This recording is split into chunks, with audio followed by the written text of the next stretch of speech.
During the current crisis unfolding in Myanmar, events are happening so fast it can feel challenging just to keep up with them. And we're working to increase our podcast production to stay abreast of this ever changing crisis. And besides our podcast, we encourage you to check out the blogs on our website, insightmyanmar.org, where you can also sign up for our regular newsletter. And you can follow our social media sites. Just look for Insight Myanmar on your preferred social media platform. With that, let's head into our show.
All right, and thank you for joining us on this episode of Insight Myanmar podcast. We're going to have a conversation with Jack Myint about where his life has brought him from in one place to quite a journey in another. So, Jack, thanks for taking the time out of your very busy schedule to come and chat with us. Of course. Thank you, Joa, for having me and for all the efforts that you've put into continuing to shine the light on Myanmar and the situation around it. So I appreciate it. Absolutely. And we'll get into your later story towards later in the conversation in the podcast. You're based in DC, although you're quite a traveling man, going back and forth between various parts of Southeast Asia and the U.S. But before we get to where you're at today and what you've done to help your country and your people, take us back to the origins of where you came from, how you grew up, the environment that you were in before you found a way to get where you are now. Most certainly, yes. No, so I grew up in the '90s in a junta-controlled Myanmar. Back then, they would call it the State Peace and Development Council of Myanmar. That was in a lower to middle class family. My dad was a taxi driver. My mom a local primary school teacher, and had a happy childhood. But my parents knew early on, particularly my dad knew early on that English as a language was something that I needed to learn, in fact, to master, to get out of this lower to middle class uh, Hmm. circle and Right. potentially, a more laborious work growing up. So back then, just to give a little bit of context, this is more than decades after Ne Win's General Ne Win's policy of not encouraging the study of English and pretty much cutting Myanmar out of the rest of the world, which have continued through the successive military dictatorships after him. So the study of English as a language, or really any literature with the English language, was either not encouraged in public schools, which are free of charge to attend, or out of reach for the average Myanmar citizen to pursue, mainly because they're taught only at private schools, which of course require exorbitant amount of money, at least back when back at that time from my parents' standpoint. So they decided to do something completely unorthodox.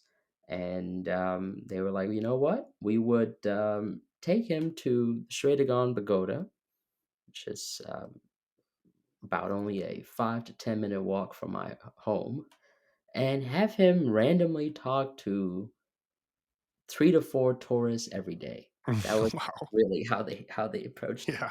And after, I would go along on long taxi rides with my dad, sit by his side, and he'd teach me 5 or 7 sentences in English. And we had these little books where they would literally spell out how it's said in English in Burmese alphabet, and I study them by heart. And I'll go to the Shwedagon. I mean, this was since I was like 3.5 years old. Okay, Mm. I go to the Shwedagon and just recite whatever I learned on the car earlier that day, and then Yeah. that was how I really started picking up on bits and pieces of language, whatever I could from tourists that were there, and from there, um, it, it came to a point where my dad was like, "Okay, well, you're starting to speak more English than I am," so he decided to take it another step and started borrowing videotapes Mm. and, well, really, there weren't even CDs then. I still remember this vividly. It was Mhm. just videotapes of Mhm. these English language programs like Family Album USA or Treasure Attic, that Mhm. sort of.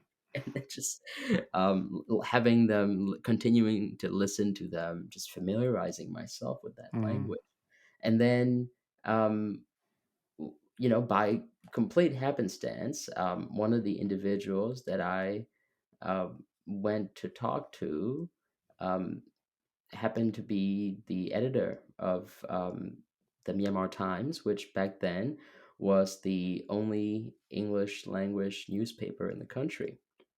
And I'd started practicing. I said I'd love to have a chance to talk with you briefly and practice my English language skills while also share with them a little bit of what I know about the Shwedagon's history and so forth. And they were like, "This is a good story. This is this kid circumventing the overpriced private school structure and learning English the way, well, the way that is within his family's reach." And so Mhm.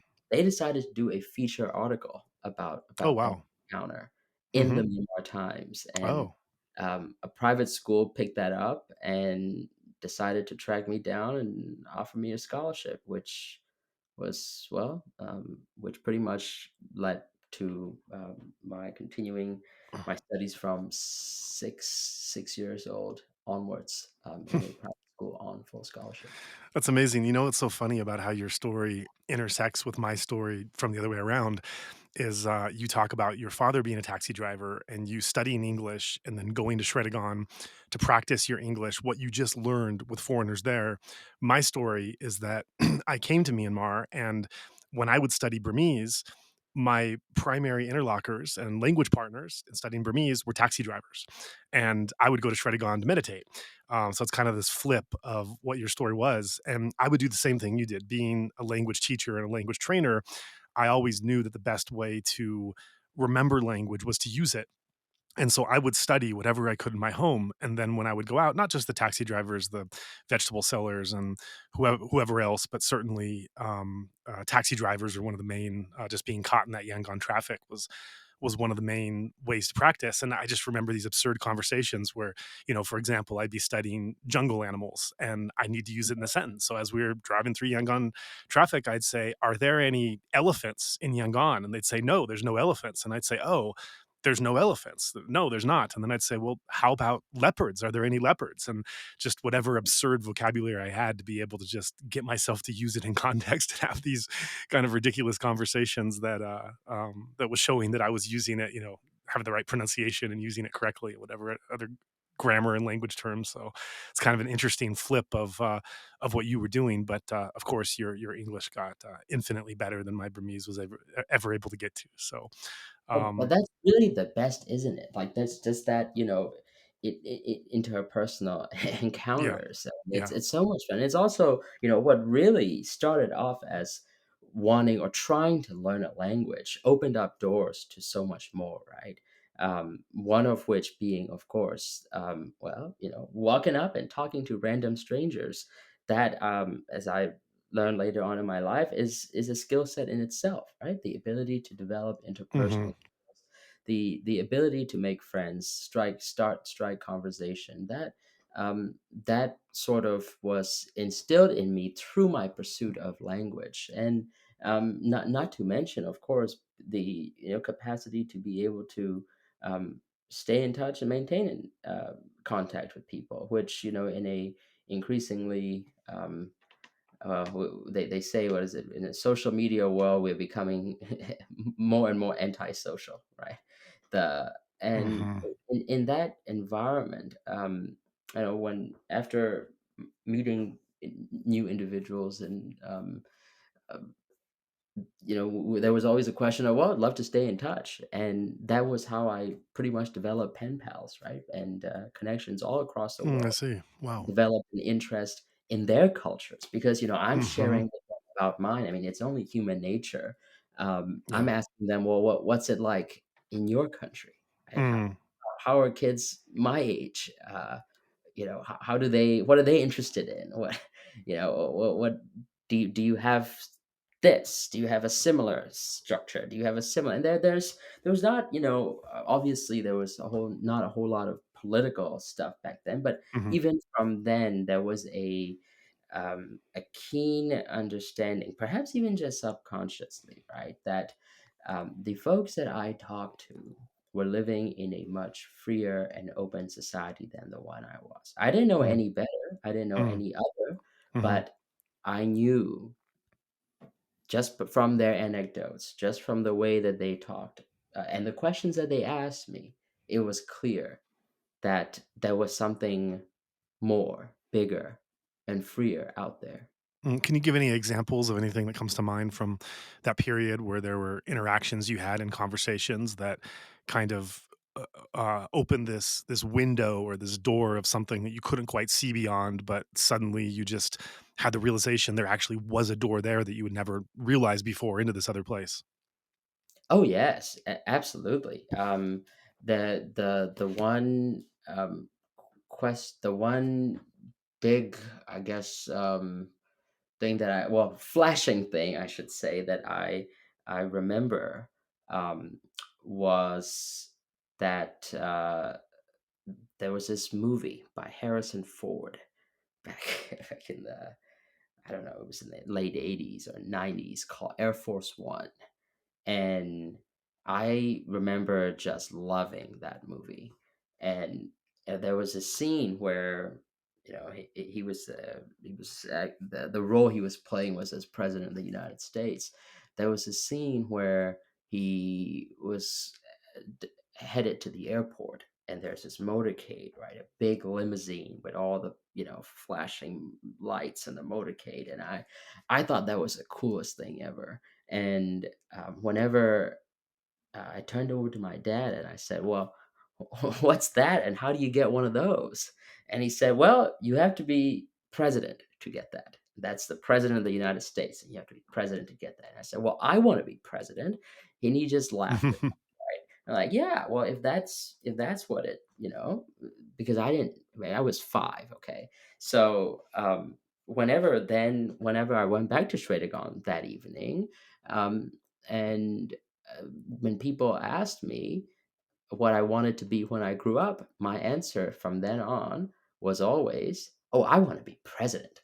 And they found it amusing. They found it interesting that, even though our country had, no such thing as a president at that time, there was a Mhm. military dictator, and there was, without clearly understanding what that it mandates to be president, right? And I should add that whenever, I go talk to these foreigners, these large crowds of people start to form around, because it was just a funny sight, and Right. this Yeah. little kid talking to foreigners in English, and just a large groups of pilgrims and Mm. Burmese would just crowd around and look Yeah. at, "Well, what's going on here? Uh-huh. This seems interesting. What's he Mhm. talking about?" And some of them would just be like, "Well, when does he learn English? We'd love to send our kids to that school." That sort of, thing, um, Mhm. and I was, doing my usual spiel, and I think one of the, um foreigners asked the question of, "Well, how do you intend to do that in Myanmar?" Which really sparked, because I'm like, "Well, Mhm. I said, I don't know. You Mhm. tell me. I'm 5." So Right. and he said, "Well, you need elections to Hmm. become president or representative of any kind, and Mhm. the will of the people." And he perhaps a little too serious of a conversation for a 5-year-old, but I will never forget it. He said that, Wow. it was not, the flashing lights and the cars and the luxury that associates this very high, very public, um, uh, official duty. It was really the sense of service that comes with it, right? Mhm. The sense of service that comes with it, and the burden of responsibility, that these are just um, the the well, just accessories to the real work at hand.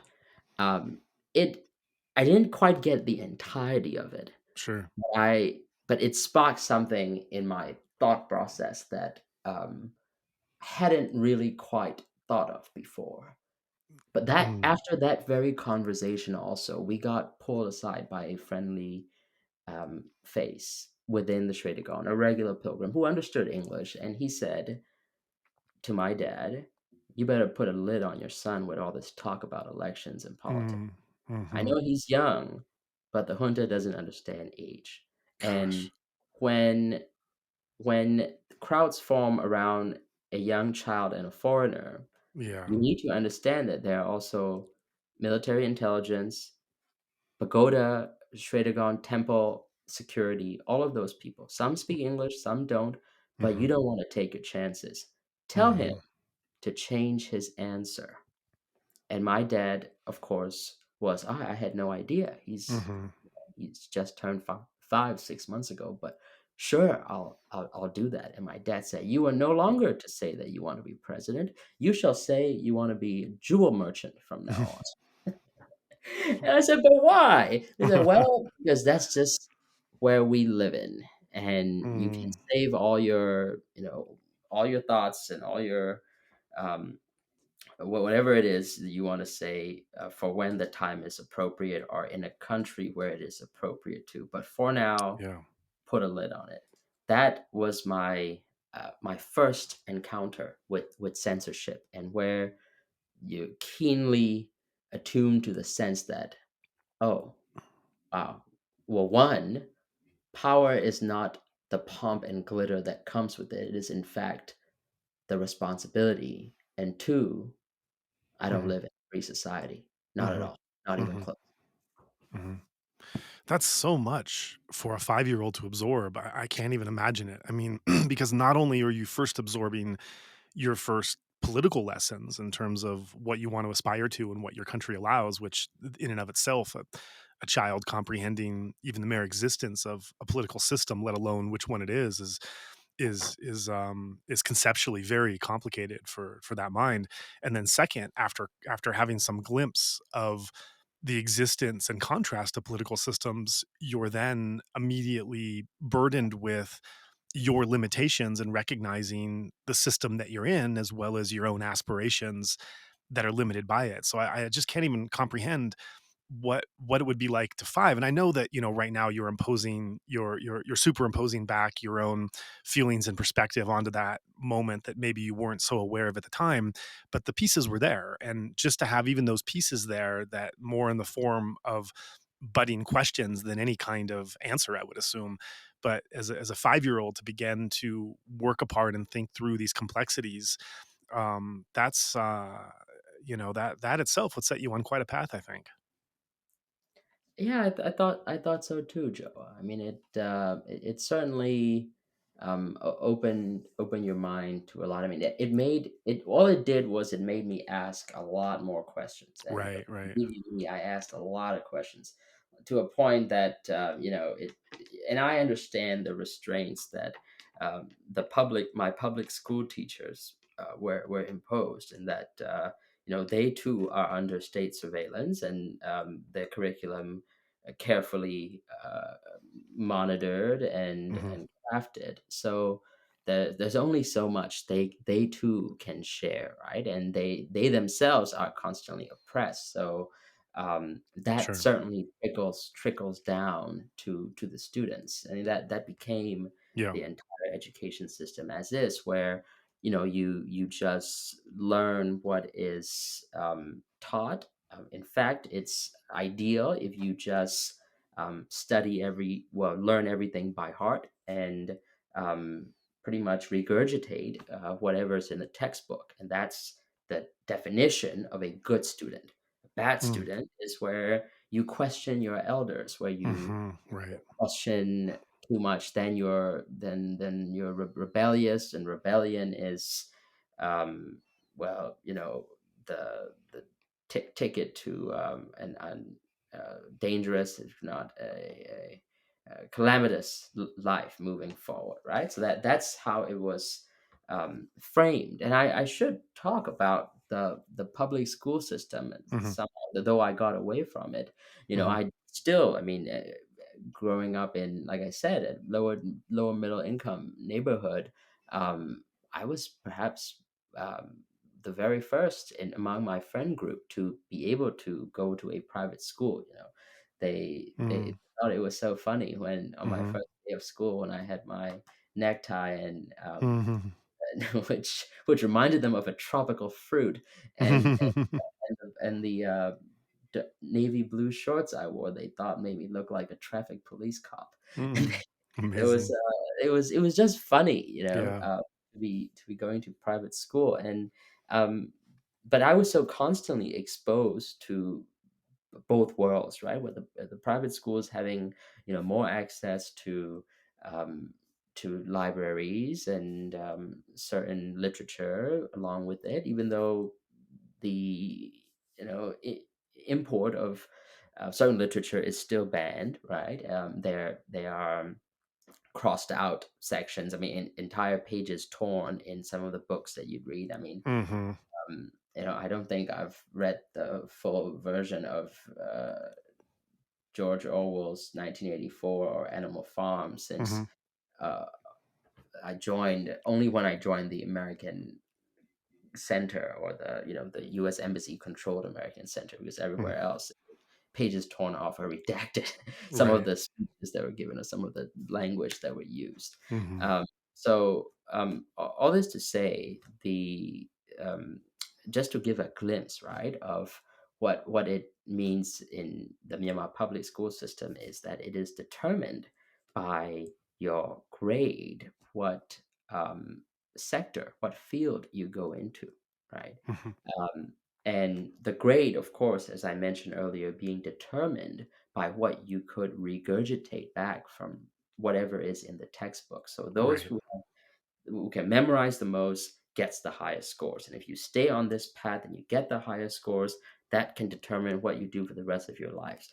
With Yeah. number one being the highest scores, the best gets to go into medicine. The Mhm. second highest gets to go into engineering, so on and so forth. Right. Right. Those with lower scores can never go into fields that are determined, quote unquote, higher up. But Mhm. of course, those with the highest scores can go anywhere they please. And of course, Mm. if you have the highest score, to enter medical school, the parents always go, well, why would you jump all the way down to, say, for instance, philosophy Mhm. or law? It almost is funny where it's not uncommon for parents to say, well, you're not doing your homework, you're not studying right, do you want to end up going to law school? Is how Because it's the Right. lowest of the rank, Yeah. the lowest of Yeah. grades end up in law school or Mm. philosophy, because which tells you really um, how much how discouraged, right, the legal system is, or free and Mhm. open thought is, or anything that is not structured hard sciences that clearly dictates and indicates uh, a, a sense of order, right, in everything you do. A sense of order, procedure, Mhm. and flow. That's it, and that makes you the the the top of society, right? And everything else is an outcast. So it growing up in that, it was tough. If you are a nosy kid with the Mm. huge ambitions, Yeah. it's let's just say I caused my fair share of trouble with teachers and adults alike. Yeah, and that was something I wanted to ask. How did you balance your aspiration, your curiosity, your inquisitiveness, in your words, your nosiness?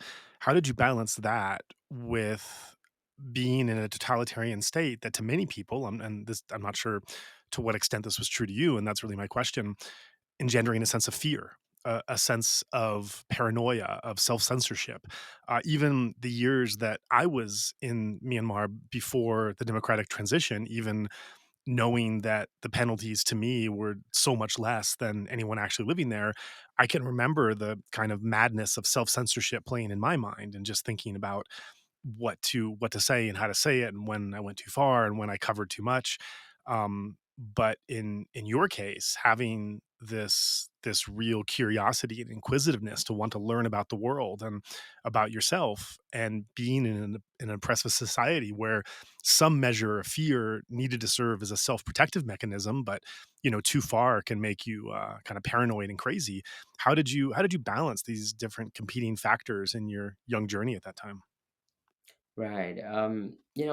I was fortunate to, once I moved to private school, to have had great teachers who encouraged that sense of curiosity. Right.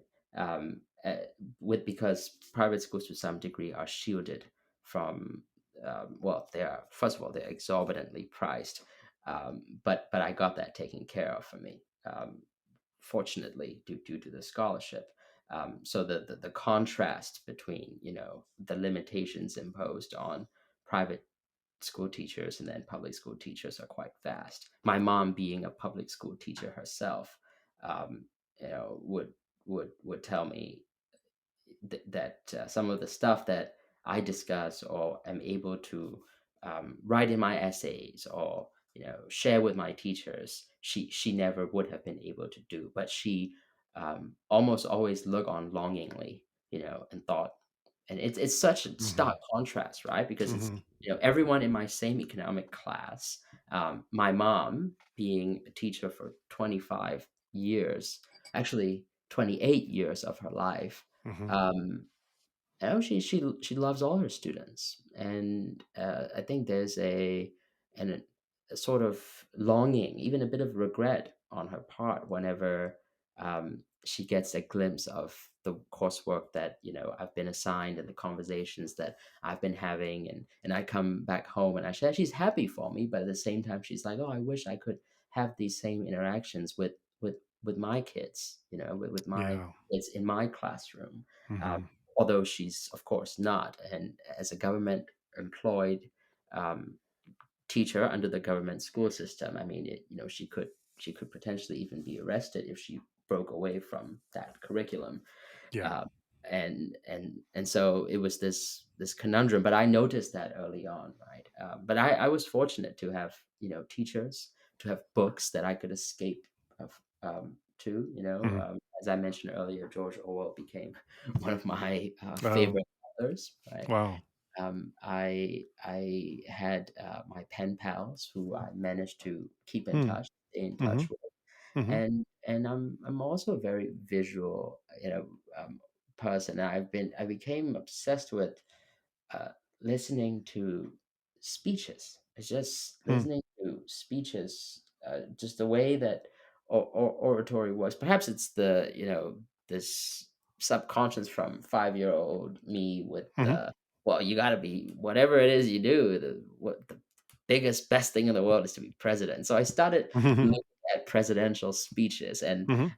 I just fall in love with Bill Clinton's speeches. We were able Hmm. to rent these. By then, there were CDs that we were able to rent at the USIS, U.S. Information System, also known as nowadays as the American Center Mhm. in Yangon. So we go there, and I pick up speeches great speeches across history, or just inauguration speeches, really, and just watch them over and over and over again. Hmm. And for the longest time, I thought, because I such a big fan of Bill Clinton, that I thought the Southern drawl was the only and most proper way to speak English. I Well, was yeah. Yeah, I started imitating him, and Uh-huh. in Myanmar being a former British colony, Mhm. my teachers had a British accent, Mhm. and they taught me to speak in a British accent, and then I discovered Bill Clinton, and I'm trying to Mhm. sound like this, and they're like, Why are you talking like that?" Like, they thought I was making fun of them. Yeah.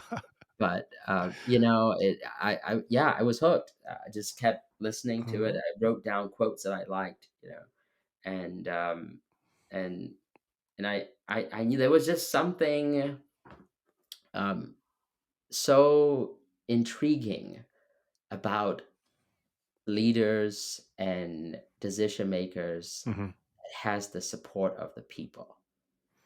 Growing up, as Mm. I now, go into my teenage years, you become more acutely aware that no one in society, it doesn't matter your economic class, is a fan of the government.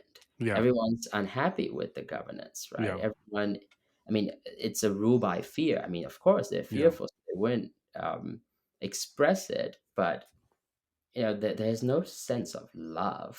There's Yeah. no Right. sense of, the way that even the way that you look at, say, some celebrity that you like, or nowadays you have social influencers, but back Mhm. then you have, movies, so you have a TV star, right? Because you Mhm. look at a TV star, or say some of the celebrity status level monks who effectively go around preaching people, and Mhm. the crowds that they draw, and then you look, and I like, again, I'm a nosy kid, I observe Mhm. things, and I look into the eyes of these people, and there's this glimmer of hope, almost this adoration, right, love towards these individuals, and you never see that with Mhm. anyone in the administrative structure, in the governing structure. Mhm. They were, by my early teenage years, we're starting to, hear whispers of the opposition, of the lady, of course, the Mhm. story of the lady that I was able to learn about through whispers, um, eh, and in fact, that we were starting to circulate pamphlets with her picture on it, which was Mhm. highly illegal. I mean, Mhm. someone finds a picture of her in your notebook or something, that's 7 years in prison, right? So I still remember that. But I had one of those, and I Mhm. remember my mom sitting me down and just, Hmm. Yeah. really giving me a lesson of, I know how you feel, but I'll also tell you how we would feel Mhm. if you end up 7 years in prison, because by then Yeah. I was in my teenage years already, right? And there are teenagers who get arrested all the Yeah. time. Yeah. So that was a wide awakening, of sorts. I'm curious, you mentioned how you got so enamored with the speeches of leaders, especially addresses, and especially Bill Clinton and his style of rhetoric. And you were getting more and more accustomed and familiar with, it sounds like, largely the American patterns and styles of rhetoric and rousing speeches, and being able to uh, have to choose words in such a way that would really, the skill and this magic of being able to use one's words to rile up and inspire and encourage all of one's followers, and looking at your understanding of how that was operating in an American sense and with American leaders and society and culture, and then looking back in Myanmar society, looking at examples, the examples you gave, perhaps of monks who are giving speeches to many fold people that are listening, of political leaders like Aung San Suu Kyi, who is also trying to give speeches to inspire the people's will, and then perhaps the speeches of the military. And yeah, I get totally that at that time the military was not really giving those speeches and not using rhetoric that really rallied anyone because everyone hated them. I wonder if there were other times or other venues or closed door functions where you were able to hear technically how military leaders were using their rhetoric and what they were attempting to do with it, and just what your thoughts are in looking at which parts of this rhetoric and this rousing speech making are tapping into something universal in the human spirit, and where you're able to kind of pick apart what works in an American space, and then how the Burmese space is different and contrasted in that, and what's working there in these different venues. Yeah, yes. No, thanks for that great question. I think, good oratory is just really an encapsulation of what the public sentiment, what people feel, right? If you're able to find the right words to capture what people feel, you will, get a following. I mean, you will, and a following not so much because you're creating anything new per se. It's just that um, you're able to put into words what others aren't, either by circumstance or either because it's just hard to um, put into words these feelings of repression that have been pressed down into Mhm, society for decades upon mhm, decades, and mhm. not to mention marred by um, civil war and economic inequality. So you add all that, and it's like, oh,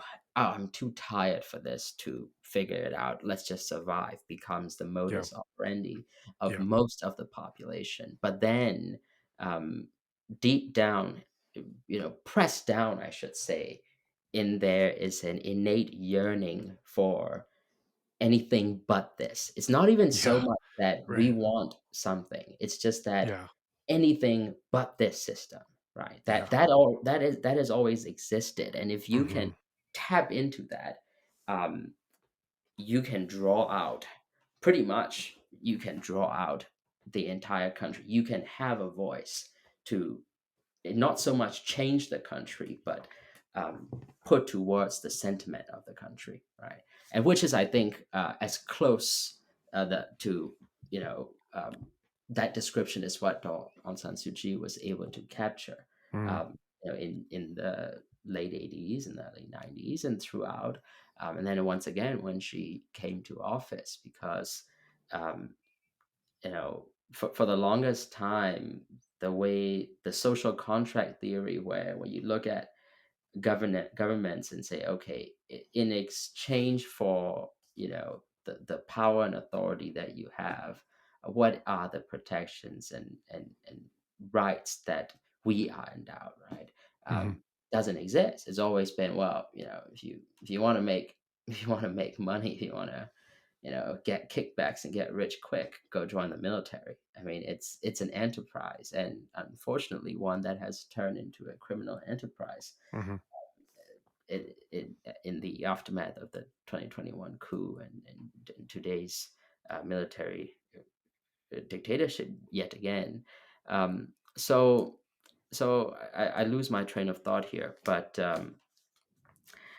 when I heard those speeches, when I heard people being able to articulate, and you mhm, study American politics and you get the sense a lot of the mhm, time what politicians, what they lay out, and even the best ones are already existing sentiments of, they may be changed, but they're already pre-existing sentiments of change, right? That mhm, are really emphasized and um, through powerful rhetoric, brought to life, that becomes a face or tag line of a movement. But you need to have those pre-existing, uh, I guess, sentiment in society to begin with.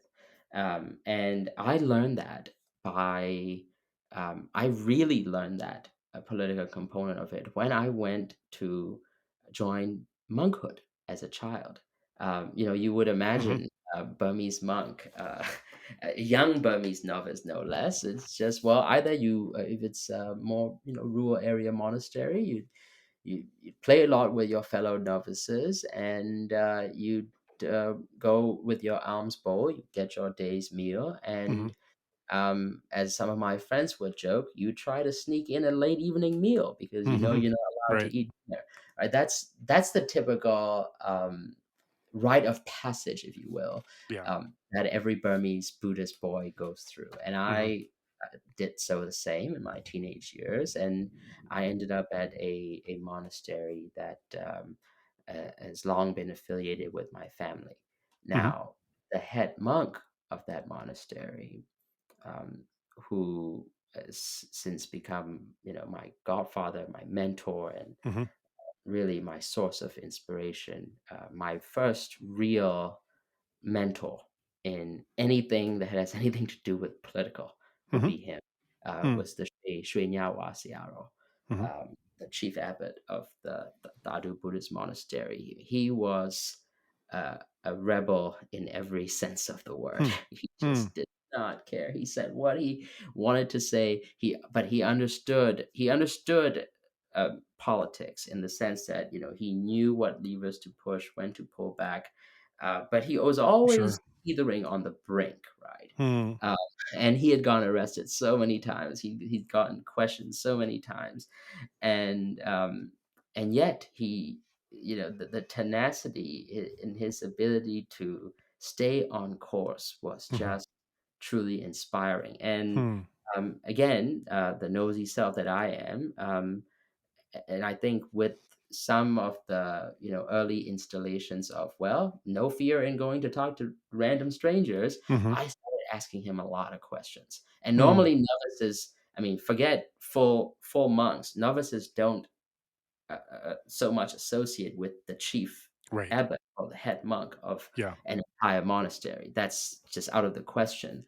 Yeah. But he seemed to have a lot to say, and I seemed to have a lot to ask. Hmm. So it started with the softball questions, like, how did you get so good? I think everybody responds to that question, how did you get Yeah. so good at this? And of course, I mean, I can't think of anyone in history that would take anger at that issue, Yeah. at that question, right? Yeah. So it starts with something like that to more the hard hitting questions. And it got to a point where he would literally stay up all night to talk to this 13-year-old.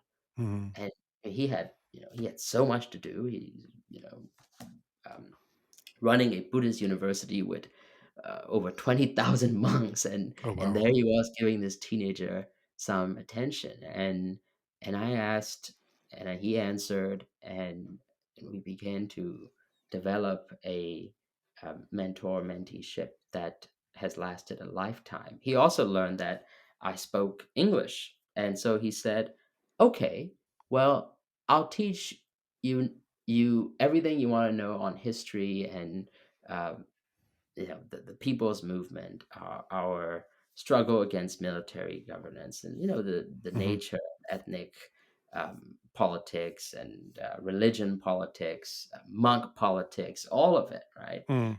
If you teach me a little bit of English, so I'm like, deal, right?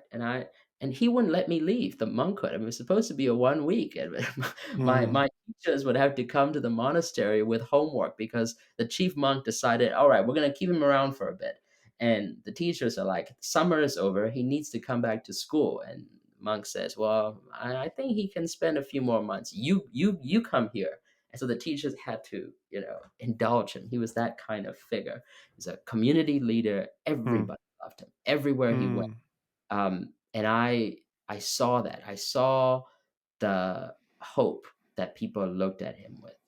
I saw that when he said what was on everyone's mind so beautifully, and in incorporating some of the teachings of Buddhism, or the history of ancient kings into his regular speeches, Mm. even for a brief moment, Mhm. there was this almost, you know, therapeutic calm in an otherwise very oppressed, uh, unfair and unfree society.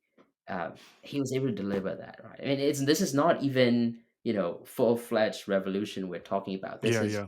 hours of escaping the reality that we have to go back to. But in those lecture halls, in those monasteries that he spoke at, you saw it. You saw it in those people's faces, and they go back home nourished, right? Even for that faint, brief second.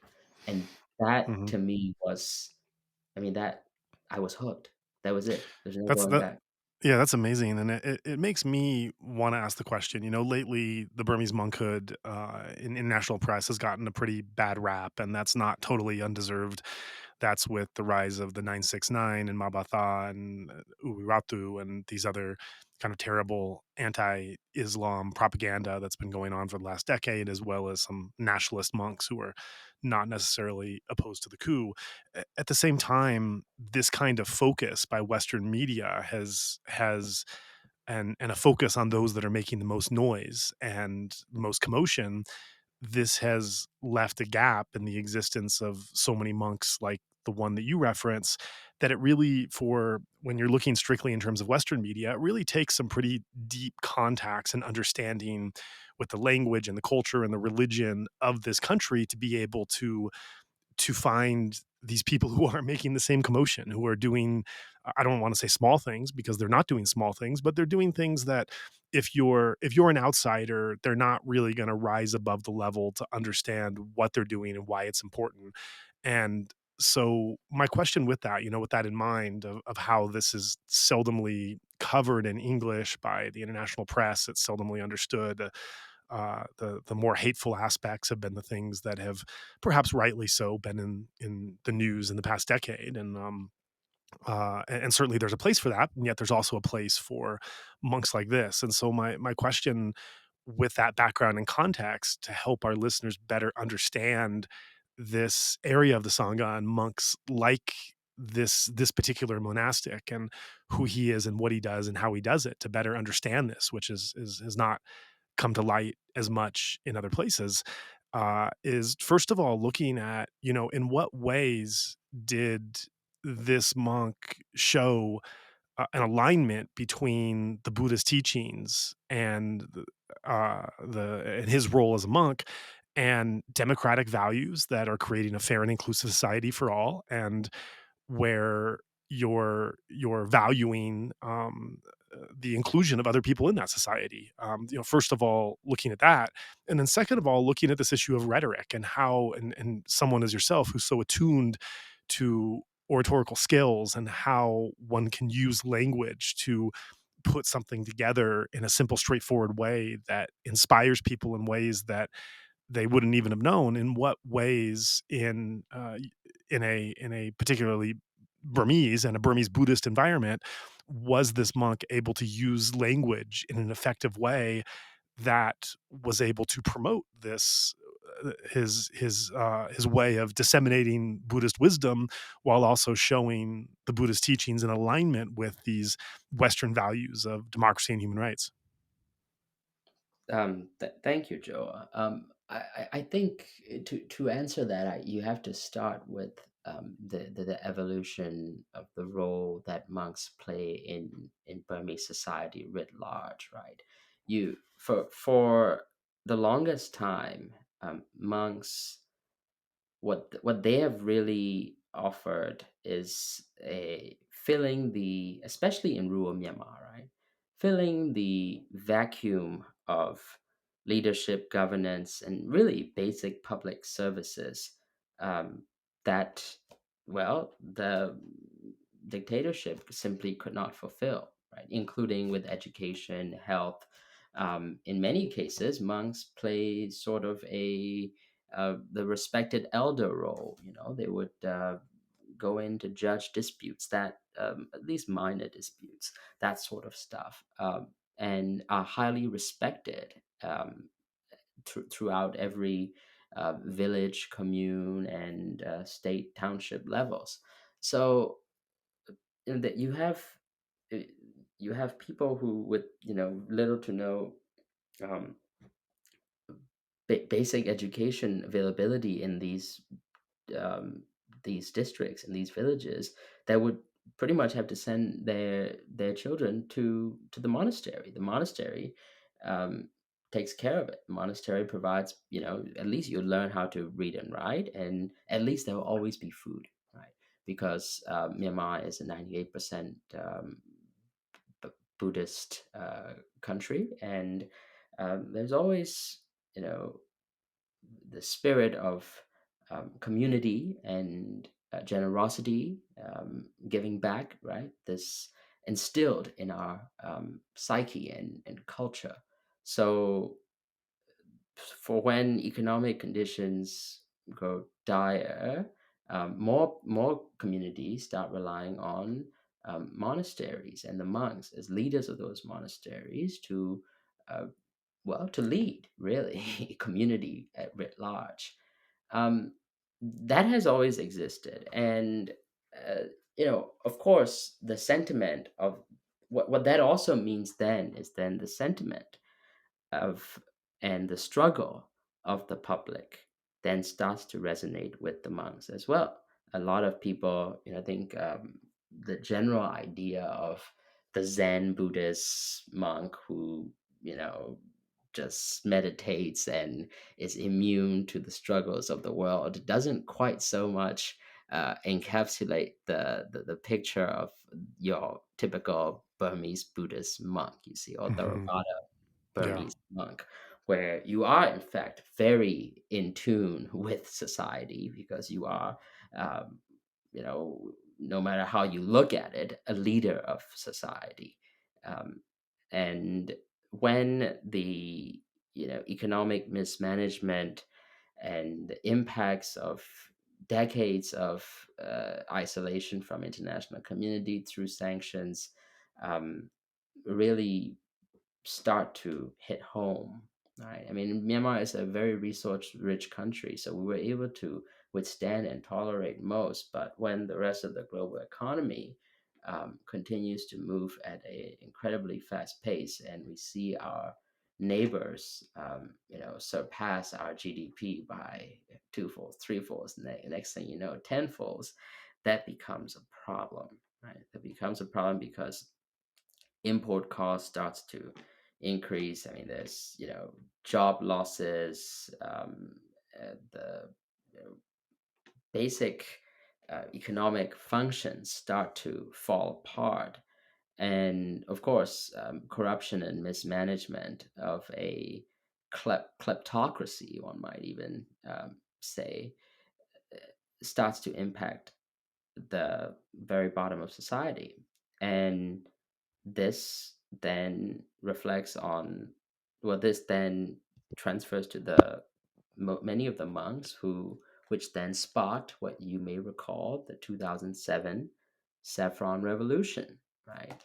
I mean, it was something as simple as, well, the cost of rice and oil, edible oil, basic goods, or electricity not being, able to uh, be on for even a third of the day, right? Something as basic Mhm. um, and necessity as the folks in the Western world would look at it. Yeah. It that sparked that movement, right? And you have hundreds of thousands of monks taking to the streets in peaceful protest and prayer against the military rule. And it's not even so much like give us elections, or give us a new put Aung San Suu Kyi in charge. It wasn't even that sort of. Mhm. It was simply,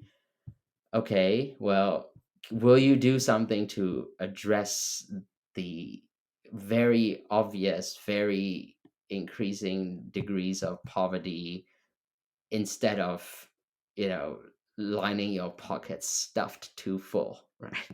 That was a simple ask. Mhm. And well, the military's response at that time to that was, let's shoot at them. They shot the monks.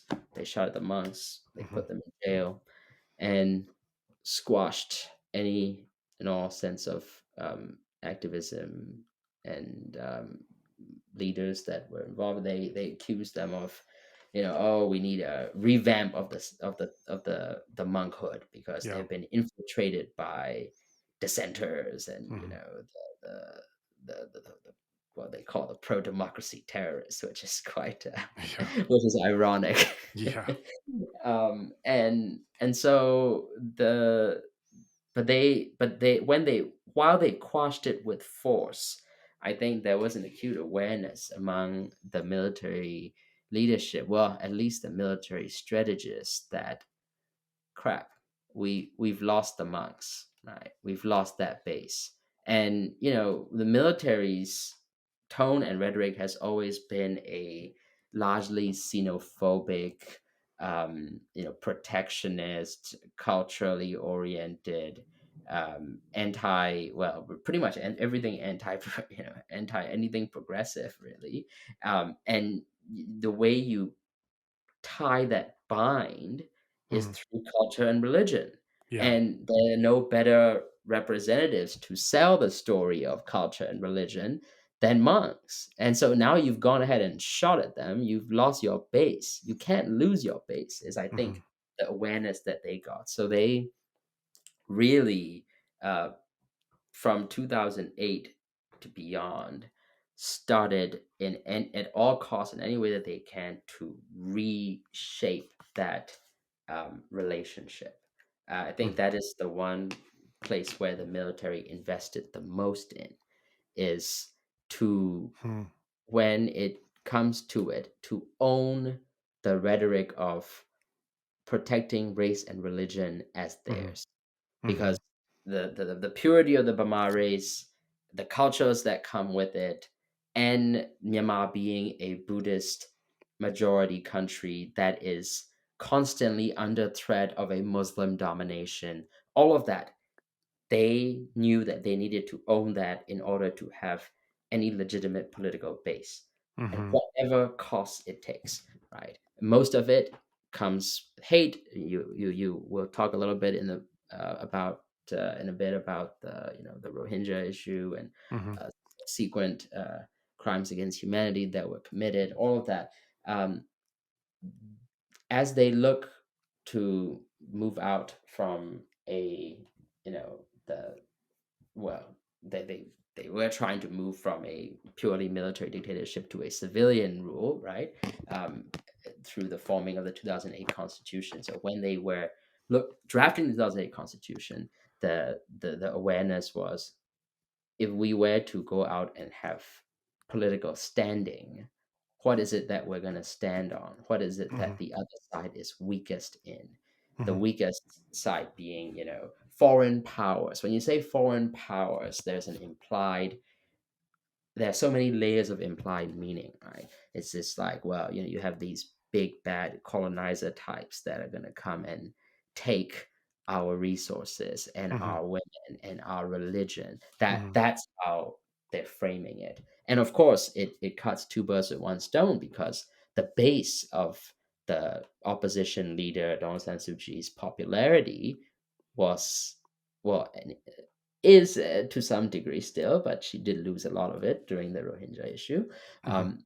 was the West. Mhm. And so the military needed a counter to that.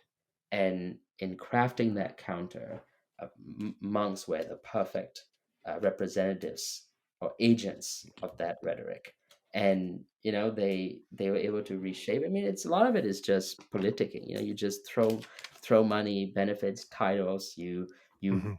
root out the more quote unquote disobedient ones, and then you start to propagandize and craft rhetoric around. And of course, social media. With the emergence of social media, I think the Myanmar military most effectively was able to um, utilize it in this hate filled as it may be, in this carving out their own political platform based on race religion.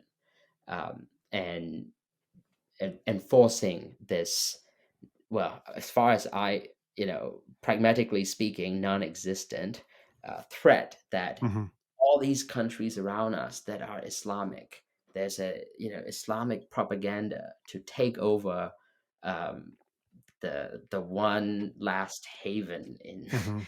Southeast Asia of, well, I mean, you have Thailand that's still Buddhist, Cambodia that's still Buddhist, and then uh, Myanmar is largely Buddhist. And it's like, well, they're these outside, OIC, Overseas Islamic Corporation, and outside oil interests who are going to come in. They're going to, marry our women in the dozens and force all the children into, mm, you know, becoming Muslims, and there's a Mhm. global conspiracy to come after us, and we need to do something about it. That Mhm. sort of rhetoric, that I see. propaganda and falsehood that they start spreading, and for the monks that, relatively unknown monks, or the extremist monks that um, were preaching those, they throw money behind and put them on national level platforms. So they were like, all right, what do you need? We'll set up a TV station. We'll set up speaking tours for you. We'll give you helicopter escorts, whatever you need. We'll pour Mhm. money, and it worked. It worked because I think, when during the opening of Myanmar in 2011 to the transfer of a civilian government, well, quasi-civilian, I should say, because they're former military guys who came into civilian uniform, and then um, Aung San Suu Kyi's NLD party winning the election in 2015, their first attack, as expected, right? You are weak for race and religion. The Mhm. first attack, right? So, Right. which is also the pressure on her to, which again I thought was the wrong political move. But again, I'm a political novice, so what do I know? But the some explain the domestic political restraint that she had in not being able to be more outspoken about the Rohingya was because from the get-go, it's that, oh, you will just sell the country off to the Westerners and the, OIC money, right? No, not to mention the Jewish conspiracy too that that feeds into, right? Which they tie Mm. off into George Soros. Not too unlike some of the rhetoric that you hear in some parts of this country as well. Mhm. But the bottom line of it is the attack towards her, where, oh, you're weak on, race, religion, and standing up for our traditionalist cultures and values, and and the monks time and the monks at that time, by then, um, majority, I would say, had bought into that, and I Yeah. think they the military was able to win that base between the span of 2008 to 2021 when they staged the Mm. coup. You'll notice a Mhm. very few level of, sangha participation in the revolutionary activities Yeah. that have emerged since, which you're seeing another next generation, or I guess, a shift in the dynamics of how the new generation of Burmese see Buddhism as a religion Mhm. and monks as leaders of society. Mhm. Before we get into that part of it, which is contemporary times and definitely really important to get into and unpack, just to spend a bit more time on the some of the points that you brought up. I think it's also important to put everything you said in a context going back centuries, that and look at the religion itself, that Buddhism is a religion that the founder of it's a religion built on impermanence. This is very unique among world religions that often promote this sense of permanence, that it's the outside world that's fleeting, but the salvation we're offering you is the one lasting forever kind of thing for your soul. Buddhism rests on a message that everything, including and especially the Buddhist teachings, are also impermanent. And that the Buddha's teachings themselves will one day arise and pass away like everything else. Nothing is exempt from this law of impermanence. And in Myanmar in particular, there's been a paranoia and a fear going back centuries that's been chronicled mostly by I would have to reference the work of Alicia Turner. She's just done some really excellent work in some of her books and showing the previous history of this fear and how it was manifested within Burmese Buddhist society going back to the time of kings, of the signs that the Buddhist teachings would be leaving. And there was kind of this sense of, not on our watch. Like when we're around and when we're guardians of these teachings, whether we're monks or lay practitioners or leaders in the royal court or in government or in the military, whoever whatever your position is, that you're looking at these telltale signs of what would be a premonition for the Buddhist teaching starting to fall apart, whether it's a pagoda that crumbles, or whether it's a project that doesn't turn out, or the other way auspiciously, whether you're able to somehow get a relic or someone becomes reaches a stage of enlightenment within this region. These are auspicious signs, but there's this constant fear that Alicia Turner is describing is actually internal. She's in her book she's describing that there's this inherent internally manifested fear that because the nature of the Buddha's teachings are impermanent, that there's always this risk that our generation is going to be the generation that loses it. This is going to, this is inevitably going to be lost. We know that. There's no question about that. But the start of the loss of the sasana is going to happen in our generation, and that's intolerable. We need to do whatever we can to prevent that. And in Turner's analysis and work, she posits that this internal manifestation of this fear then latches on to whatever the current external circumstances are. So whether there's an external threat coming from this entity or that entity, well, this is the thing that's now going to manifest this eternally inherent fear that the Buddhist teachings are going to leave in our lifetime. And of course, in the colonial era, there were many such concerns for obvious reasons, that with the loss of the king, that these teachings were now in jeopardy. And that's also why the work of someone like Lady Sayadaw at that time, and what he did to be able to repurpose and bring the teachings in a modern way that was not scared of modernity. As you mentioned, there's a fear even of the English language. That was true even back with Lady Sayadaw. Lady Sayadaw wasn't like some of those other monks that saw the English language itself as a threat to Buddhism, was actually engaging in intellectuals and scientists and other figures around the world to be able to have the confidence of showing how Buddhism and the Buddhist teachings could adapt. And that's really the genesis of the whole worldwide mindfulness movement that we've seen today, with some of the reformations that Lady Sayadaw was making in the 19th century. But just not to reframe, but to provide this context to everything that you're saying. Everything that you're saying is absolutely true and so insightful in terms of what it's telling us about how following the 2007 saffron revolution, the military regime is using and manipulating the traditional clergy to be able to keep them on their side and use their rhetoric, and latching on to the existing fear of that day, which came mostly in the form of Muslim invasion, some Western materialism, I'd say, thrown in there as well, but certainly and even harkening back to the old colonial era. Sometimes, I mean, you can always count on the good new global light of Myanmar to be able to throw those references in, but that there were these. It was this kind of, in Turner's words, it was this kind of internally manifested inherent fear that has been present for decades and for centuries, that the Buddhist teachings might be leaving during our watch, and we can't allow that.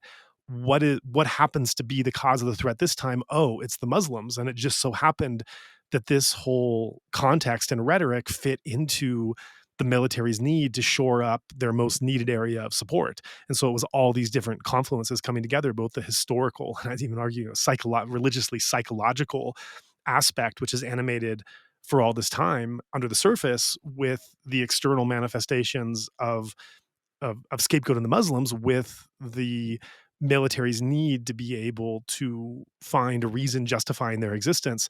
All of this, I would argue, is actually obscuring the fact that it's kind of this smoke screen that is preventing the truth of what I see, that if there is a genuine threat to Burmese Buddhism today, and if there is a threat to the Buddhist teachings being on sensitive ground in Burmese society today, the Tamana is the greatest threat to Burmese Buddhism that we've seen in our lifetimes. That's might be a bold statement, it might be controversial, but that'd be a statement that I would make, and I would stand on that hill to fight for the validity of that statement. And I think nowhere have I heard more evidence for that statement than what you started to infer at the end of your talk just now, what we talked about previous to this podcast, where you were describing to me your contact with certain people in the resistance, youths especially, that were feeling that the monkhood and the clergy and Buddhism itself was the second biggest enemy of the state, or not of the state, but of the state that they want to build, of their movement, behind the military itself. And so, by the The people. military's direct actions, opposing, the more progressive and inclusive style of Buddhism that you talk about from your mentor and godfather and that monk, by the military's own actions, we're seeing an erosion of faith among the next generation that I don't know historically when we've ever seen in Myanmar before. Well, I mean, it's not surprising, right? It's a nature of power Mm, politics. It's a nature of resource flows, and it's how these propaganda campaigns work. And I think you're spot on, Joa, in your assessment. But almost ironic, if not straight up oxymoronic, isn't it? A Buddhist whose ideology is enrooted in the idea of impermanence, that you can hold on, that nothing can be held on to forever, being nervous about not being able to hold on to their space in society. mhm, But that's the reality. But I think it's not so much, a critique in any way of Buddhism as a religion, and really not a religion. I mean, Buddha has always taught us it's a philosophy, it's an ideology, right? mhm, That's always been the case, mhm, and that's not the what we should be talking about here. The issue and at the core of it has always been the culture, right? And the culture that surrounds this practice, and the culture that becomes added on and deeply entrenched with varying influences, so much so that the baseline idea of the core ideology that this culture is constructed around begins to fade, right? And that's really what's happening in this case. And you have that, and you add on to it the the real time economic hardship and impact.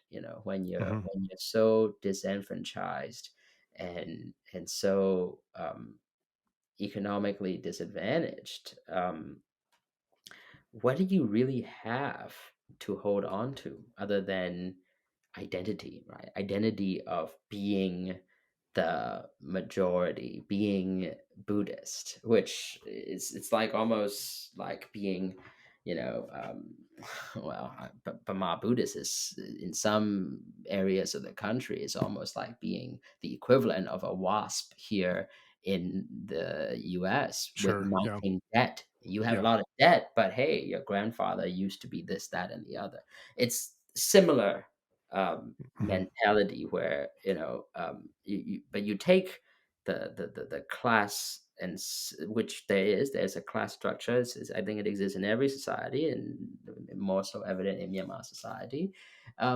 But when for folks that are at the bottom of the food chain, where they feel that they have nothing to hold on to, and worse, they have nothing to lose, the only thing that they can establish commonality, and in some cases superiority, um, is through religion.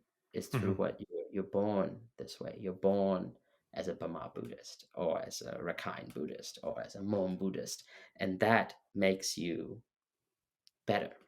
right? That gives you an elevated status in society than well, whoever is not, right?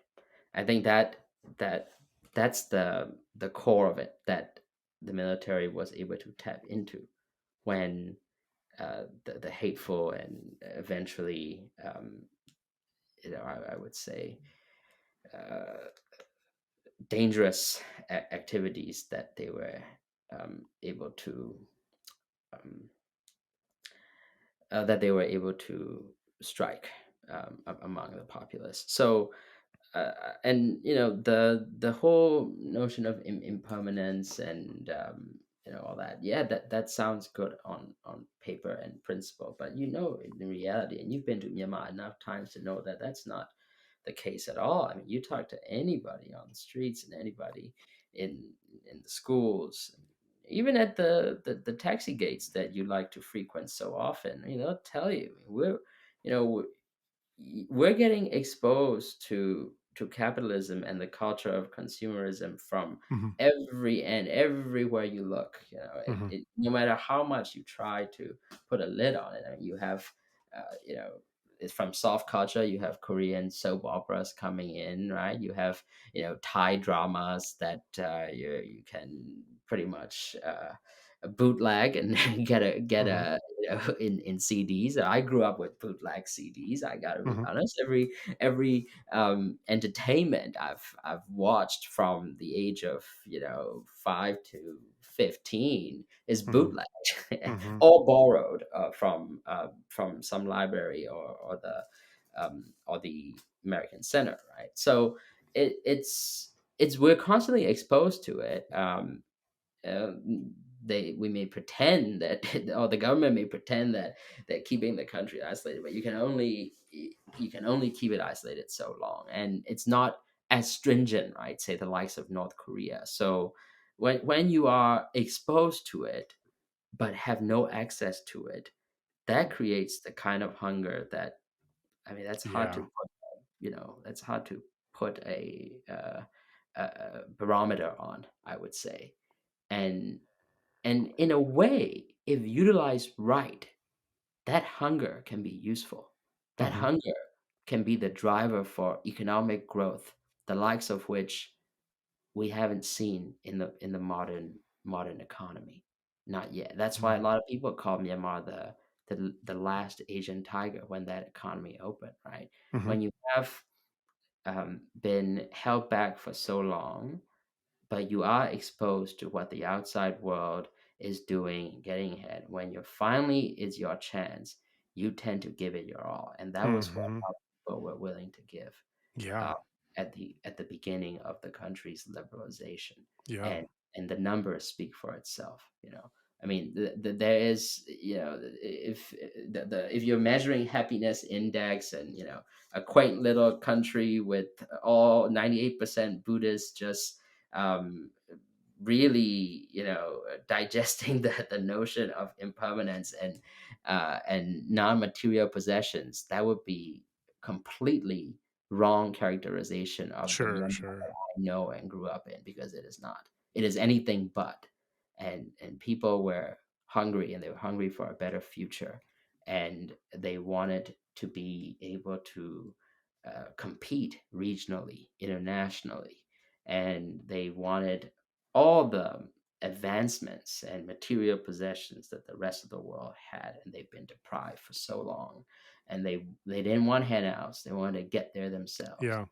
and I sensed that and I saw that, which is why, when I had the opportunity to come and study in the United States, um, I made it my career goal to align with that, uh, this economic liberalization, focused on enabling development and fast-paced growth that would appeal to Myanmar's growing base of young, educated, and a liberal-minded crowd.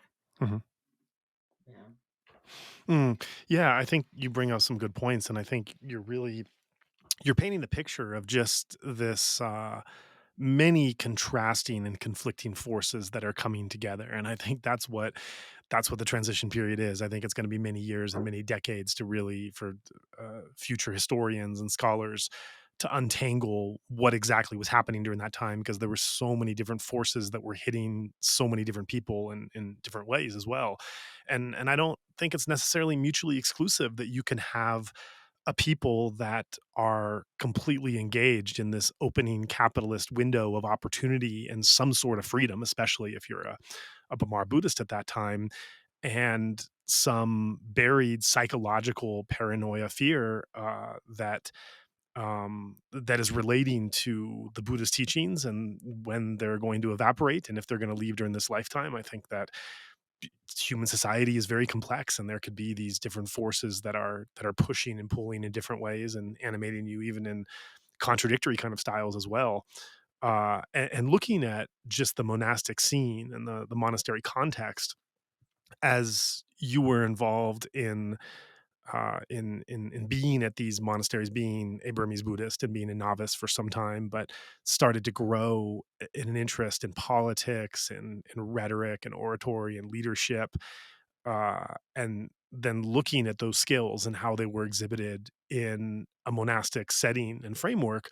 One of the things that stands out in my mind that you said when we met that I has been on my mind ever since. I have to repeat it just for the benefit of our listeners. You describe how the politics that you witnessed in Burmese monasteries were on a different scale than anything you've since seen in the Beltway where you live in DC, that it would put anyone in DC politics to shame how sharp and how high the political game is in the Burmese monastic setting. I think that's a statement that would really surprise and confuse a lot of Western listeners who, as you said, have this very different idea of what a Buddhist monk or a Buddhist monastery should be.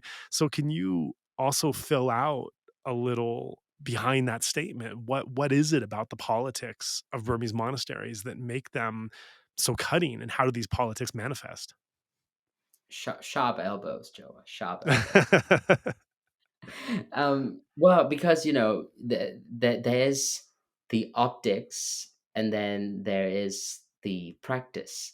I think if you maneuver, cajole, and a bit conniving as a politician, there's sort of a general sentiment of acceptance, right? I mean, well, sometimes you gotta make deals and move things in a certain way to get things done, right? But with with monkhood and monk politics, it's entirely different. You have to be, especially in monk politics, right? You have to be self-serving under the banner of selflessness.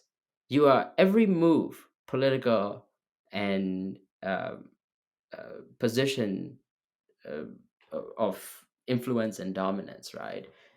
Which will, well, either Mhm, set the stage, or which will either have a say in, who gets what monastery, the real estate, who gets to run, how many groups of monks, and be placed in which region, state, that and which has where do you get to preach, right? Even all of that, right?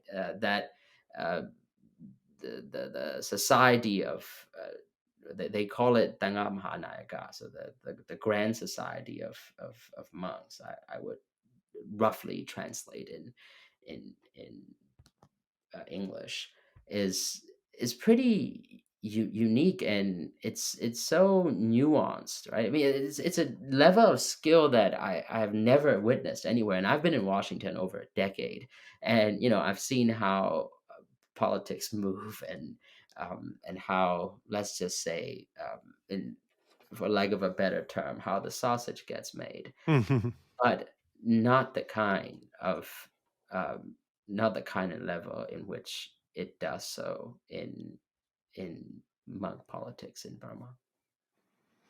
And what does differentiate it. You talked a little bit before about the kind of the guise of the rhetoric and the form it needs to take, but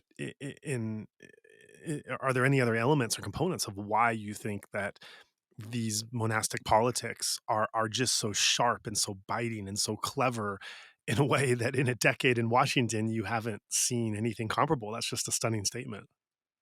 Well, yeah, because and I think a lot of it has to do with, when you move from keeping things local and communal, which uh, Hmm.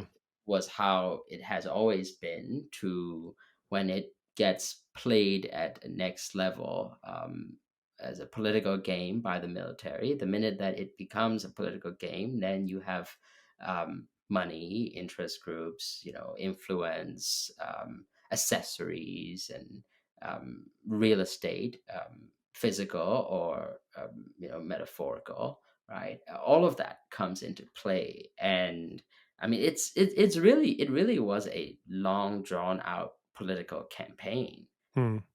right? That the who owns the say on race and religion. Hmm. Right? That as soon as you put that out there, because that moves people. Um, that when when the when we had, I don't want to say we had democracy, but when we had a guise of democracy, or something Hmm. um, is not entirely authoritarian. Let's put it that way. Hmm. When we had that, um, the what's the main issue? What's the conflict that will drive the political debate? You need to find something else. Hmm. And economics is not sexy enough because it's not danger at your door. It's not, it's not, it's certainly important. And, there were multi-pronged approaches to figure out, well, we need to get our economy ahead. But every side agrees with that, Hmm. every side, it doesn't matter who you ask, Sure. Yeah. democracy supporter, anyone really. I mean, the rebel out in the jungle, they'll tell you, "Oh yeah, we need to improve our economy." They get Hmm. that. We need to catch Hmm. up. We need to, get to a level where we are operating at a level and equal playing field, at the very least at the regional level, if not at the global level. That Hmm. much is understood. So, what is the tension, right, that can be created to feed this political debate? Because you need issues. I mean, you need, well, the same way the emergence of the cultural wars in the United States, and we can talk about that until until the Hmm. cows come home. Hmm. But quite similar to that, I think. They needed to feed that, and it's already pre-existing um, notions in people's mindset. So that's something that could easily be capitalized on. And um, when that becomes the long driven political campaign with the resources behind it, the fight for Yeah. those resources, and the fight for those um, you know um, pockets of power by those who um, on the surface reject power and everything, um, so or anything determined or defined as humanly and earthly possessions. Hmm. That's the conundrum, right? And to be Hmm. able to do that while still maintaining a base, Hmm. or justifying their continued, uh, standing and original teachings, that's a balance that's very hard to maintain. I thought. I don't want to get into specifics. I know that's what you're Hmm. looking for, and I do want to go back home one day, and I Sure. will never point fingers at a monk leader or a collective group of monk Sure. leaders. Sure. But they are, but the way that the leadership of the monkhood have been politicized, and in a way, I would argue, politically trapped by Hmm. the military's maneuver, Hmm. is a sad development. in this page of Myanmar's history. Mm. Yeah, thank you for that. And to be clear, I definitely would never want to prompt you or another lay guest to be specific about a criticism towards a specific monastic. That's very sensitive and fragile ground. Some guests have gone on their own volition at a time of revolution like this, where they just really felt the need to put something out there. But I would never want to set something up knowing the delicacies involved, and also myself coming from a background. I mean, the reason I came to Myanmar in the first place was meditation. My first love of wanting to be in this country and society was based on, this is where the origins of the mindfulness movement started. So it's also been my own inner journey to have to reconcile my respect and reverence for what brought me there with the the complicated messiness of the existence of that reality. And so much of what we try to do on this platform, among other tasks, is to try to get into that messiness and talk about it in a respectful but honest way. And that's always a bit challenging to do, but I think any effort does help in being able to shine a light on a very important part of Myanmar that's often not discussed with, I think, the level of knowledge uh, and insight in looking at it and trying to understand it, because it just always finds a way to elude some kind of understanding.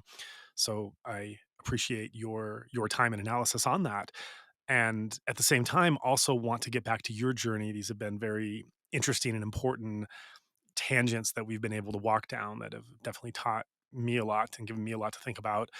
Uh, I want to get to what brought you to America, how you got there, and then what you've been doing since. Perhaps the one of the best ways to do that is to start with your window into American culture in Yangon, which came in the form of the American Center. So tell us about how you found the American Center and what kind of beacon that offered you at the time, and then what propelled you to transition from middle class, lower middle class, as you describe, kind of coming from that background in Myanmar to having lived in DC for a decade and what you've been doing there. Oh yes.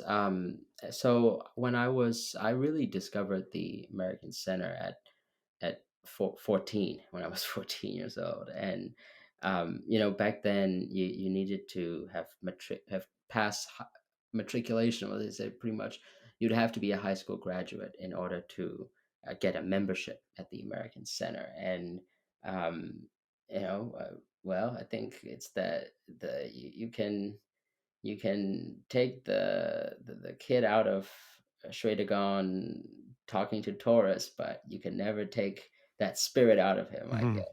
Uh, Yeah. it's the same mentality where, well, what do you got to lose? You don't get the things you don't ask for. So, uh, I, through some family contacts, and we managed to I managed to attend a culture event. It was a dance, I think, where the public affairs officer of the American Center at that time was present as well. And I introduced myself and I said, I really am sick and tired of either one, not getting access to proper books, or two, Mm.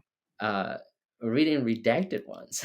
Yeah. Do you Yeah. think by any chance, even if just for the purpose of using your library, that you could let me in? And here are the books that I'd like to read.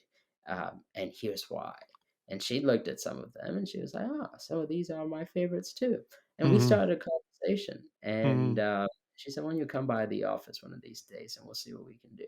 Hmm. And it started as a conditional membership, right? So Hmm. he's like, all right, we'll give you a little library card, and you can come and rent books that you'd like. Or if you feel that some of the books are too dangerous to bring outside, why don't you just sit and read here? And we'll create a little space for you.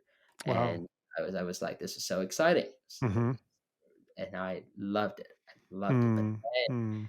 Mm. that once you're in, right? I mean, you go in the American Hmm. Center. I mean, you know that well, at least officially, no one's following you there. Like no one, they have security and checks at the front, so at least from uniformed military police, you're safe from, and it's American soil, right? Technically, so you kind of you feel you feel a sense where you don't have to watch over your back every 2 minutes. Is Mm. the sense, right? Right, Um, right. and it started with the books, but then it's really the game changer was the book clubs. We had, and every Wednesday there was a book. Every last Wednesday of every month, we had a book club of um, celebrated writers, of political activists, formerly Mm. imprisoned, and some poets, artists, celebrities that just came by to sit around and have some snacks and talk about a book they choose of the month. We read, Mm. Maya Angelou, Thoreau, we all the way down to whodunits like Dan Brown. It didn't matter. It was a Mm. place where people gathered and just had a safe haven of conversation for 2 hours every evening, and that was the highlight of my every week for a solid 2 years. That was It was so exciting. It was so exciting because, 1, I was the youngest, so there was, like, there was, a gimmicky factor to it too. I was like, "Well, what's this kid doing?" And all these are really experienced, really smart people who, you see on TV sometimes. Like, sometimes you've heard their names whispered, Mhm. when what movement this person participated in and spent 20 years All in jail, right. now Yeah. out on amnesty, and she's just sitting there next to you. And you know Yeah. that to me was, and a curious person like mine with so many questions, unlimited questions on it. It was heaven, right? It was a safe haven, and it was heaven. Mm. And I enjoyed every minute of it, and that's where I made a lot of connections, a lot of and I learned a lot from various intellectuals and academics and activists, on their vision for the country, and their vision for our future, and what Mhm. can be done within this Mhm. realm of reality, right? And and and they were gracious on their part too. Mhm. It was almost became a standard question where everyone in the middle, or sometimes at the end of the dialogue, would the whole room would turn to me and go, "So what does the youngest member of the group think?" And I'm like, "Oh shoot, now I have to prepare an Mm. answer." And that helped. That really helped too, because you're going in and you're gonna have a space to say. You're gonna have at least, Yeah. because there was no one that's under. I think there was no one under 30 or 40 in that room, and I was the only teenager there. Yeah. So, and for them too, it was. I'm sure the first few things I said made absolutely no sense, but whether out of, again, simple graciousness or amusement, they kept it and left it going, and it wasn't dismissed. It was, unlike um, most of other societies, where commonplace, usually when you're a child, you know your place, you are seen but not heard, right? Uh-huh. That was when that is a norm, and when now you have these people that society writ large considers leaders and intellectuals actually turning to you and saying, "Okay, so what do you have to say about that?" And it doesn't matter what it is you're talking about. You feel, well, you better get your act together, or or else. I don't even know what the consequence of not being or giving it the proper thought and having done the homework was. You just don't take that chance. And that honed, my ability to think deeper, Yeah. critical, to, well, again, do my homework. And Mm. all of those interactions, led me to the some officials from attending this book club from the U.S. Embassy recommending my name through their Bureau of Educational and Culture Affairs. That got me selected to the first ever Southeast Asia Youth Leadership Program Mhm. that that they hosted. Now, this was way before, like you may recall the Waisili program that President Obama announced, the Young Southeast Asia Leaders Initiative. This preceded that. Okay, this was uh, an early program that allowed me to come to the United States for a month, and took a few seminars at the Northern Illinois University in DeKalb, um, and then after that, a week in Washington D.C., engaging with um, entities that are involved in the ASEAN space, and just get a small glimpse. Really, I mean, we toured a few congressional offices as well, but it offers a glimpse of what it's like, what it's like outside. It was my first time Mhm. outside the country too. Can you imagine the first time outside the country? Yeah, yeah. And it was in American. It was overwhelming, but it was also Mm. really addictive in the sense that, Mhm. wait, it's not just a room of by that time, I mean, it was a room of people that you already know, and you have somewhat cordial friendly relationships with in that book club. It's not just your members of the book club. Now you have people who want you to share your thoughts about your country, your region, and your region and your country in correlation to the US, and you want to take it a step further in a correlation to, well, global dynamics, Mhm. politics or otherwise. I mean, now it's an elevated level of dialogue. My first ever at that Mm. level that I was able to participate in, and it also exposed me to what the American education system um, of open debate. I mean, you sit in the Mhm.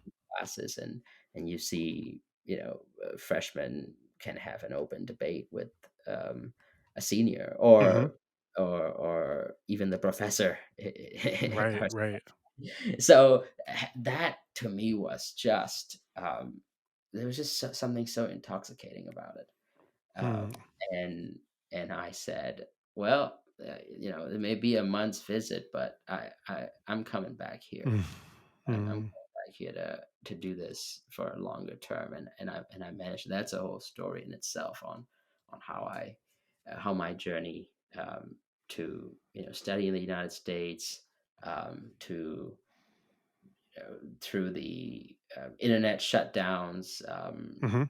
reading through Princeton reviews, best 373 colleges in the United States, and sort of just figuring out what made the most. Well, one, you look at the rankings, and then two, you look at the price, and if it's lower to mid tier, then you draw the net. Sometimes you look at the name, even like, oh, this sounds like a nice name to go to college. I kid you not, that was as simple as Mm. that. I would Sure. hand out the applications. I applied to over 30 colleges and universities, and, Mm. hand wrote all my applications in, Wow.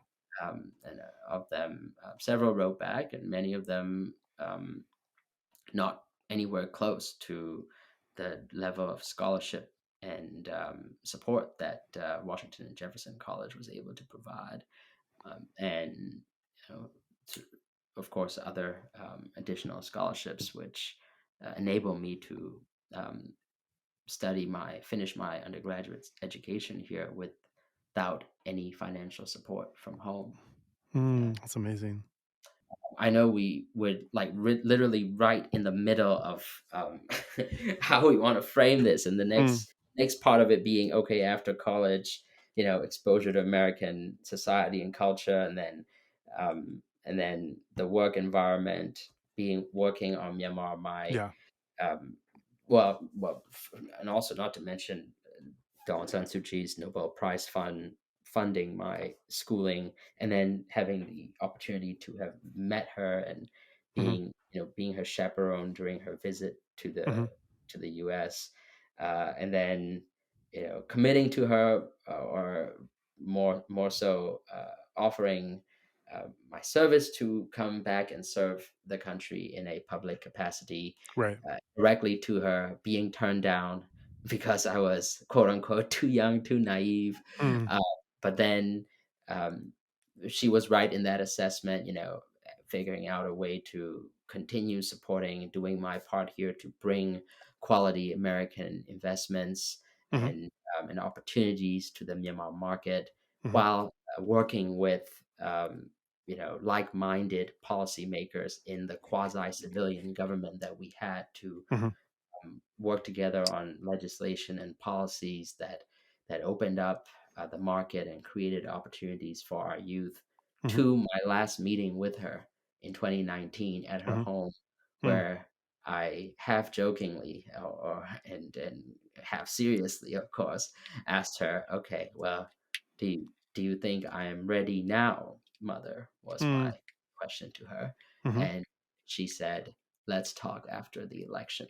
That was the mhm, last time I saw her, December mm, 2018. mm. And then, of course, to today, where in a post-coup Myanmar, what are the options, right? Is there a way Yeah. out? Well, I appreciate you making the time, and once again, I can't stress this enough. Thank you for continuing to shine a much needed light on the Myanmar story. I know that with the greater geopolitical challenges that um, supersede the issues of our time, ours tend to fade in the Mm, background. And as we speak, Cyclone Mocha has yeah. wiped out many Yeah. communities in the country, particularly Rakhine State that have been hit the hardest. And Mhm, you'll see um, international coverage, media and otherwise, on the matter pretty much non-existent. And not saying that th- that our problems are particularly unique, mhm, but um, it is heartwarming, and it is um, soul nourishing mhm. to have people who continue to champion and advocate for our cause. Thank you for that. I mean, it's what we're set up to do. It's the only thing that we're trying to do is to just try to have these conversations that can inform the people that are already caring and that can also reach out of the usual bubble and engage new people in new ways of, dynamic storytelling and commentary. So, just thank you for being a part of that, being a piece and a voice that shares that greater whole.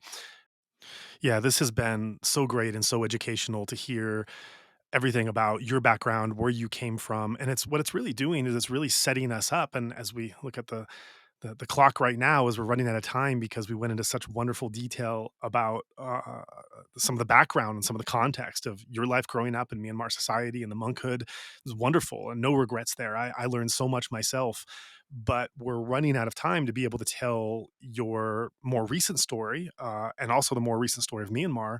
So I think what we'll do is we'll put a cap in this here. This will be the episode, and we'll make a plan to meet again and do a part two of this to be able to spend more time going into those areas that I just think are so important and that are really relevant to our current time. So let's make this the end of part one. Look forward to part two. And thank you so much again for taking this time to come on here and talk to us. And it's just been so valuable. Thank you, thank you, Joa, for one, your indulgence with my long-windedness, and but more importantly, Joa, for your continued efforts towards and shining the light on the Myanmar issue. I know with the um, political crises and issues of our time, sometimes the Myanmar issue tends to disappear to the background, or in some case dim in the background, and really having champions such as yourself who continue to look out for the cause, it keeps us going. And as we speak, there's a cyclone Mocha that has disseminated communities through decimated communities across Myanmar. particularly in Rakhine State, where the damage is particularly jarring. So, you know, the, whatever the crisis may be, humanitarian, environmental, or political, um, it is in to some way, shape, or form. I know that the onus is on us, the Myanmar people, to um, walk our walk and fight our own battles. But it is helpful to know that there are friends of Myanmar who care, who will Mm. continue to care, and try to support in any way that they can throughout. That's encouraging, and I think the leadership of individuals such as yourself and the success of podcasts such as this are testaments to that. So I thank you.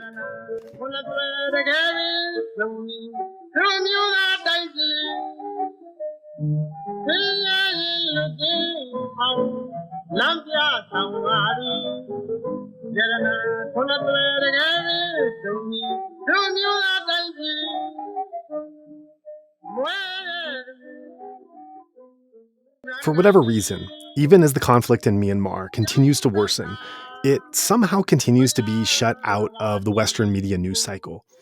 And even when the foreign media does report on the conflict, it's often presented as a reductionist, simplistic caricature that inhibits a more thorough understanding of the situation. In contrast, our podcast platform endeavors to portray a much more authentic, detailed, and dynamic reality of the country and its people, one that nurtures deeper understanding and nuanced appreciation. Not only do we ensure that a broad cross-section of ideas and perspectives from Burmese guests regularly appear on our platform, but we also try to bring in foreign experts, scholars, and allies who can share from their experience as well.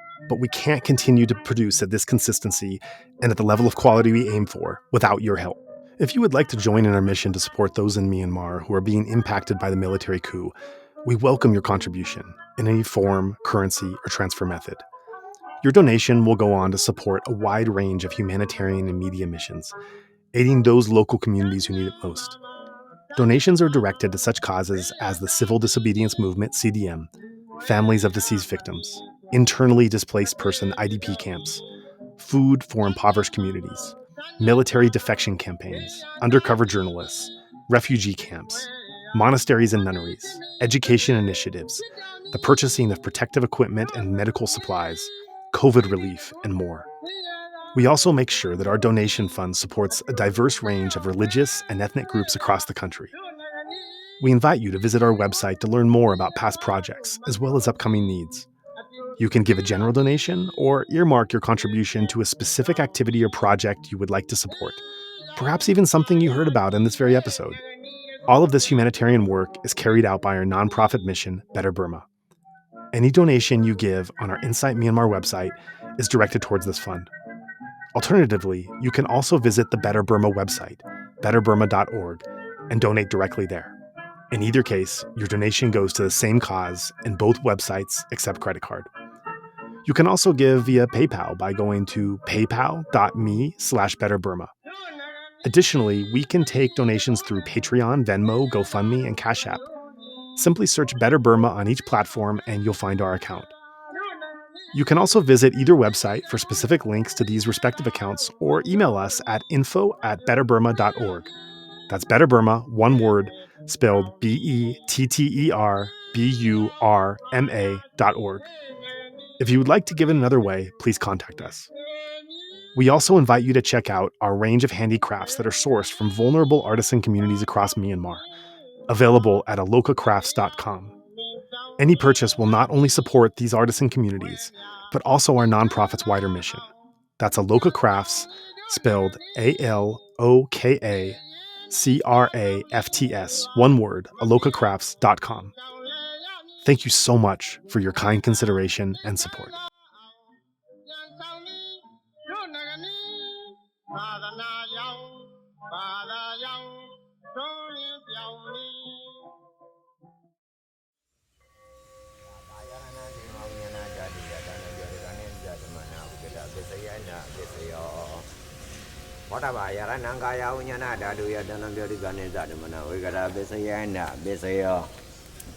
Oba Yarananda Dayananga Yaranaya Dayanam Boda Yaranamano